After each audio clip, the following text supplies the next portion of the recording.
संस्कार क्या है? प्राचीन ऋषि पाणिनि के अनुसार संस्कार या हिंदू संस्कार ऐसे आभूषण हैं जो किसी के व्यक्तित्व को सजाते हैं। वे किसी के जीवन के महत्वपूर्ण चरणों को चिह्नित करते हैं और किसी को खुशी और संतोष के साथ पूर्ण जीवन जीने में सक्षम बनाते हैं। वे इस जीवन के माध्यम से किसी की शारीरिक और आध्यात्मिक यात्रा का मार्ग प्रशस्त करते हैं। ऐसा माना जाता है कि विभिन्न हिंदू संस्कार सावधानी पूर्वक किसी के पापों, दोषों की शुद्धि और यहाँ तक कि शारीरिक विकृतियों को सुधारने के लिए प्रेरित करते हैं। उपनिषदों ने मानव खोज के सभी 4 पहलुओं में बढ़ने और समृद्ध होने के साधन के रूप में संस्कारों का उल्लेख किया है: धर्म, अर्थ, कर्म और मोक्ष। हिंदुओं के कितने संस्कार हैं? संस्कारों के बारे में विस्तृत विवरण प्राचीन हिंदू शास्त्रों, स्मृतियों और गृहसूत्र में पाया जाता है। हालांकि सभी अलग अलग गृहसूत्र संस्कारों के नाम और संख्या दोनों पर भिन्न है। ऋषि अश्वलायन ने 11 रीति रिवाज रखे हैं, जबकि बौद्धन, पराशर और वराह 13 बताते हैं। ऋषि वैखाना में 18 और महर्षि गौतम ने 40 संस्कार और 8 आत्मगुणों की बात की है। हालांकि ऋषि वेद व्यास द्वारा प्रतिपादित 16 संस्कारों को हिंदू के जीवन में पारित होने का सबसे महत्वपूर्ण संस्कार माना जाता है। 16 प्रमुख हिंदू संस्कार कौन से हैं?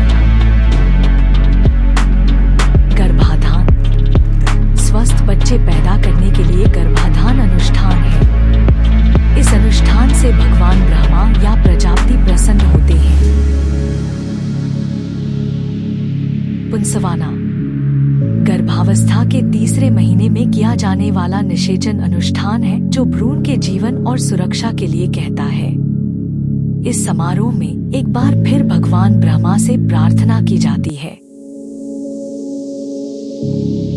सीमंतोन्नयन। शिशु के सुरक्षित और सुनिश्चित प्रसव के लिए गर्भावस्था के अंतिम महीने में सीमंतोन्नयन अनुष्ठान मनाया जाता है। यह हिंदू भगवान धाता की प्रार्थना है।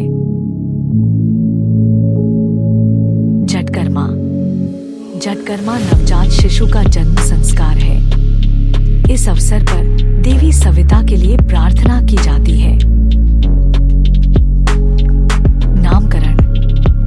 नामकरण बच्चे का नामकरण संस्कार है, जो उसके जन्म के 11 दिन बाद मनाया जाता है। यह नवजात को एक पहचान देता है, जिसके साथ वह जीवन भर जुड़ा रहेगा। निक्रमण।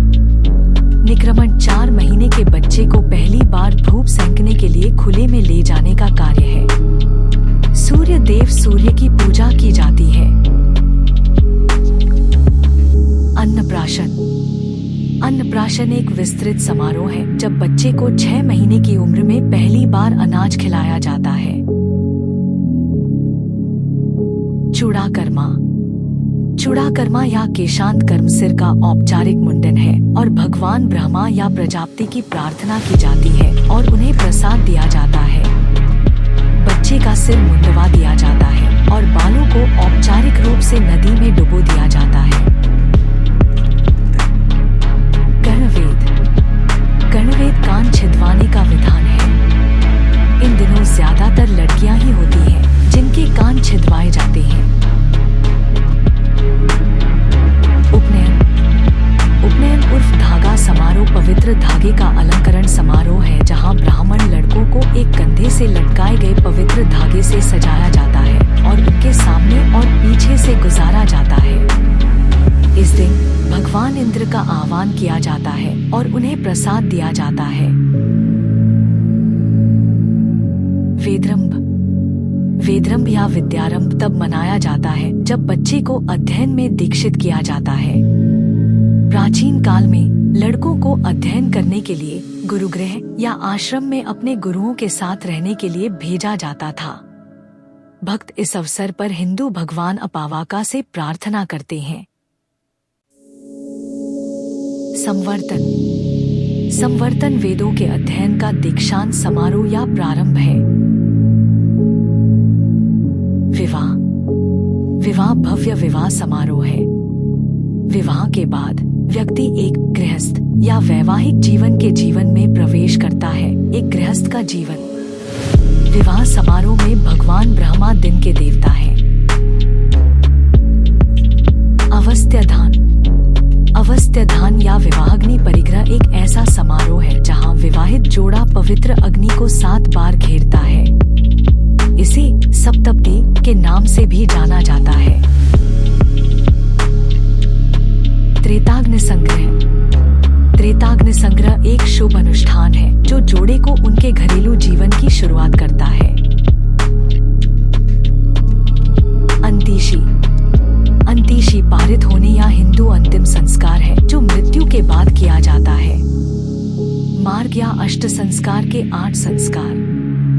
उपरोक्त 16 संस्कारों में से अधिकांश जो हजारों साल पहले उत्पन्न हुए थे आज भी अधिकांश हिंदुओं द्वारा प्रचलित हैं।